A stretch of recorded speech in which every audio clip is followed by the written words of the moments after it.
Oh, hi, Alan. I just thought this might be the best way of presenting the information that I've actually contributed towards developing this course. The course is called Occupation and Productivity.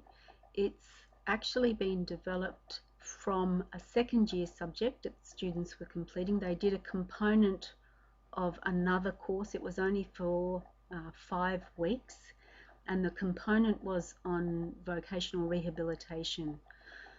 It was sandwiched with a number of other courses, including some coursework in pediatrics and also their professional placement. So um, it didn't sit well as a second year course. So we've developed this course and called it Occupation and Productivity. And what we've done is taken those 5 weeks of the vocational rehabilitation component of the course and included those into a full semester subject, and we wanted to extend the students' thinking about what productivity was. So it wasn't just people who'd been injured, which had been the focus of the previous component, people who'd been injured in the workplace and needed to get back to work. We wanted to include the components of people perhaps who've had significant mental illness and had been out of the workplace and then wanted to re-enter the workforce. So we wanted to focus on how occupational therapists would work with those types of clients. We also wanted to look at people who have an intellectual impairment or a significant physical disability and how they cope with entering the workforce or re-entering, in fact. But the other idea that we wanted the students to consider in their thinking about what productivity was looking at people who are perhaps moving on from paid employment into retirement and how they would continue with productive occupations that weren't actually paid employment. So the other groups of or cohort of people may be people who are unemployed, even people who are in detention facilities, or people who perhaps have a significant disability, which means that they're unable to engage in open employment. So we wanted to expand the students' thinking about what productivity was in terms of an occupational therapy framework. So I was asked to develop those ideas by my supervisor, which was Susan Ryan, who's actually the course coordinator.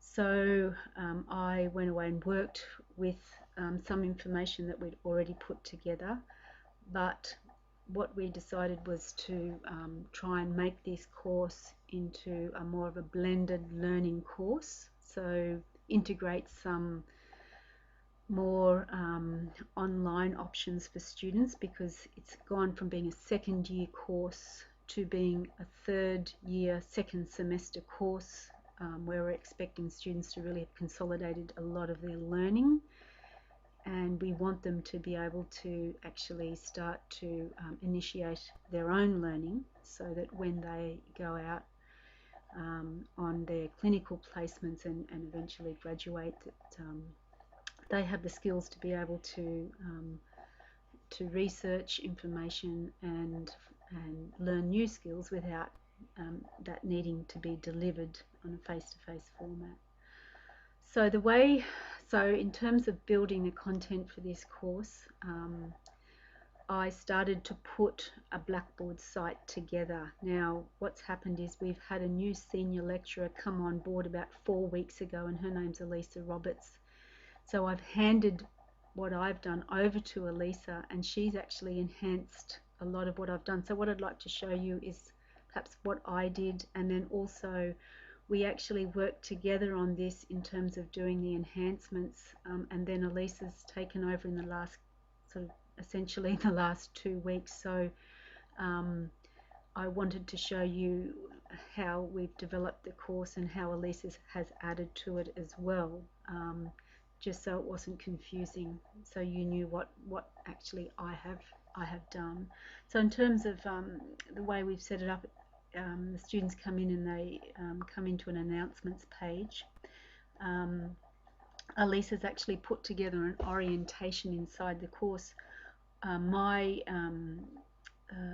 what I had done is actually put together a getting started presentation for the students. Now I've sent a copy of that to you because Elise has taken over and wants to obviously put her stamp on it. She's actually taken that and changed it slightly and put her voice and picture to it. So I can actually send you both of those, Alan, so you can see, you know, how that information has been developed by Elisa and what I have actually done as well. I think though that because Elisa's just taken over, we'd probably end up combining the orientation and the getting started presentation into one. But basically that's so students can overview the course before we meet them during that first lecture session. In terms of course information, we haven't got anything under that yet, but I think Elisa's planning to. I've put together essentially these are the staff who are employed at the university coordinating this course, but there was a lot of coordination of other staff. So what I had been doing is contacting other staff and putting together tutors who are running the lab sessions and guest lecturers who are coming in to deliver specific information in their fields. So we have experts coming in. So there's a whole list of other staff that actually I'd been liaising with and coordinating the content that they would be delivering. So I actually didn't complete the course outline, so that was completed by Elisa, but that some of that information is obviously information that's contained in all course outline, so I won't go through that with you. But what I have done is, as you can see here, we've broken the course into modules, so it might be worthwhile you having a look at looking at that getting started presentation before looking at these course modules, Alan. But the course modules, the way I've put it together, and again this is based on the knowledge that I had of online learning at the time, what the first module was looking particularly at how OTs are working in the area of vocational rehabilitation, and a lot of OTs are employed in this area. So this was taking a lot of information from the previous course, but really changing the way we presented that information to students, and we actually delivered it on the basis of them just attending lectures and attending lab sessions, but now we wanted really them to sort of be integrating the information into developing their own learning, and so putting the responsibility back onto the students of engaging in the course by reading and bringing that material to lab sessions and lectures so that can be discussed. So module 1, which was vocational rehabilitation, is the first essentially 8 weeks of the course. So I wanted students to make sure that every time they clicked on this module, they were aware of what we wanted them to get out of it when they complete this module. So that's why I've included the learning modules. The way I've structured it is by putting up lectures and then labs. So the lectures precede the labs. So if the students click on the lectures, then in each week they would be getting the PowerPoint slides, the echo recording, and what we would expect of them prior to coming in to attend those face-to-face sessions, and what readings or resources that would be examinable. Now, I guess this is what I put a lot of effort into doing over the last semester, is trying to piece together a whole lot of resources that they could access online that would enhance and develop their learning. So we've done that for the lectures, but particularly for the lab sessions, because we wanted the lab sessions to be very practical. where the students gained a lot of practical skills on what they would be doing in terms of working in this area. So again, what I've done is embedded a whole lot of reading material and also material on how they had to prepare for the lab. So these included government documents, journal articles, discussion sheets that I put together, assessment reports. Particular in week 3, they actually conduct workplace assessments. So what's some of the checklists or assessments they can be using in terms of assessing the clients they look at. So I guess as I scan down there, I put together a lot of resources that look at the different aspects of the role of the OT in work rehabilitation. So looking at office ergonomics, and then looking at how you would assess the person, and then also looking at return to work and education programs, so that would be including manual handling as well. So I could open all of those, but I won't, Alan. There's case studies I've put together based on some of those I've pulled out of resources, and some of those we've developed ourselves. So there's quite a lot of online resources that we want the students to engage with over this course.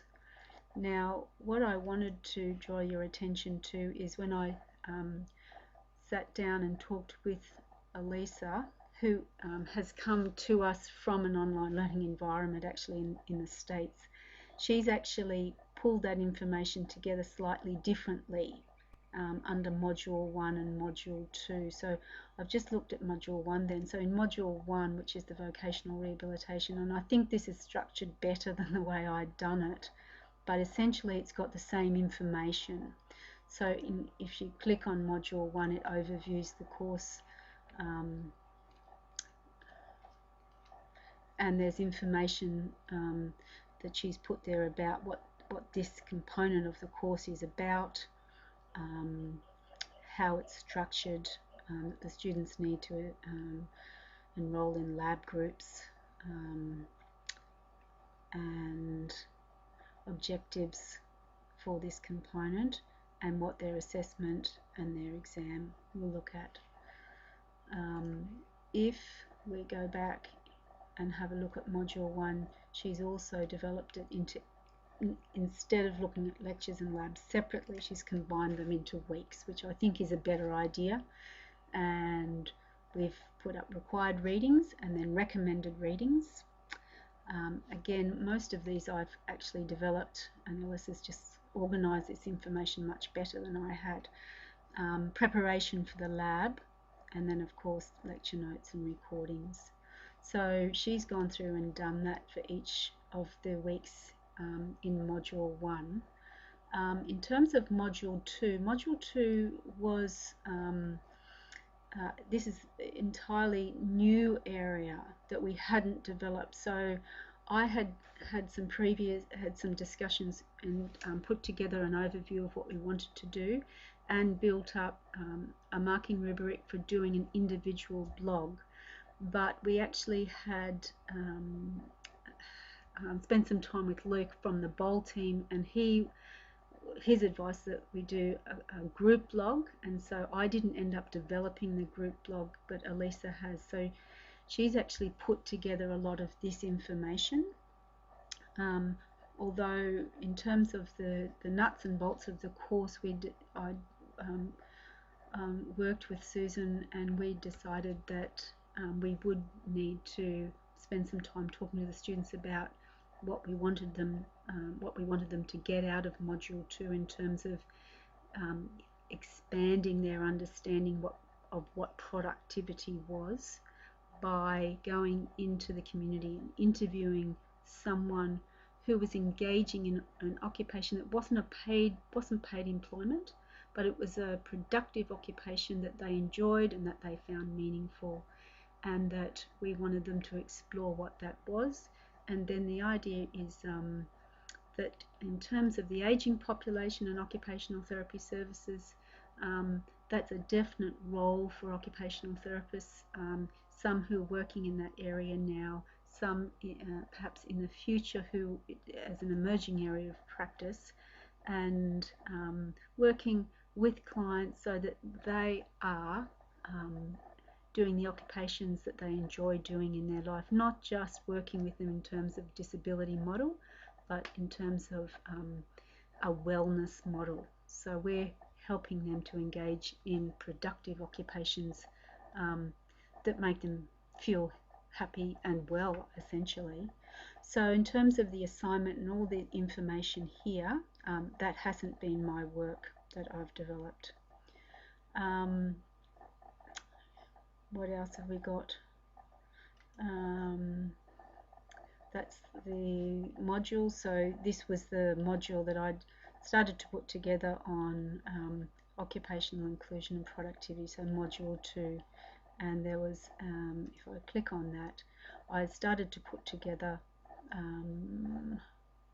but it's not here. There's a assessment item there. So if we perhaps go down to assessments, again, this is something that I actually have put together in the course. So the students are required to do a workplace assessment report, and that's worth 40%. That's for their module 1. So if we click on that, and again, this is all information that I've put together, and I don't think Elisa has modified any of this. It gives quite a lot of detail about an explanation of what the assessment is, an example of one from a working OT, an example of a student who's done one in the past. So this assessment has been modified, but we have used it previously. This information is all new because the feedback that we got from students is that there just wasn't enough information on what they were expected to do from their assessment. We've put together a workplace checklist that they can use and a report form, and then I've developed a very comprehensive marking rubric. I guess all of these documents I could send to you, Alan, but I won't open them all now. That was only one part of the assessment. The other assessments for this course was the reflective blog, which was for module 2, and as I said, I'd actually put together marking rubric for a blog. That's been changed now based on further discussions we've had about how to assess and use the blog.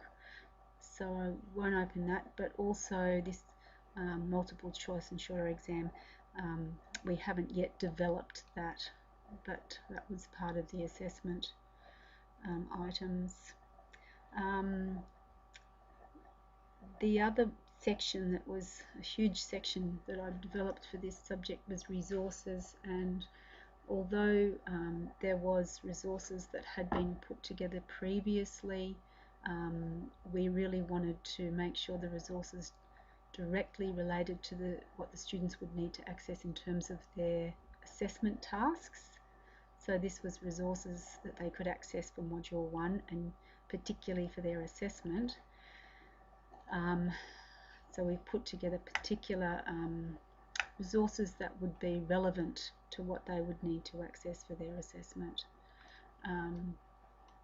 Again, I think Alyssa's developing that for module 2 as well. The discussion board was something that we talked about, and I'd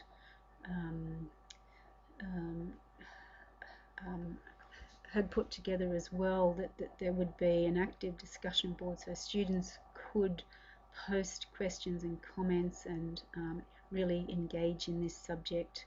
Now we normally do that for subjects, but I guess we're really wanting them to use this to develop their thinking and their ideas in terms of developing their own learning. And I think that's all, Alan. So I'll send this video recording to you. I'm happy to take you through this further if that's required, or I'll wait to hear from you. but I think that's all I can send you so far, apart from the additional slide and video presentation, the getting started one. Okay, thanks, Ellen.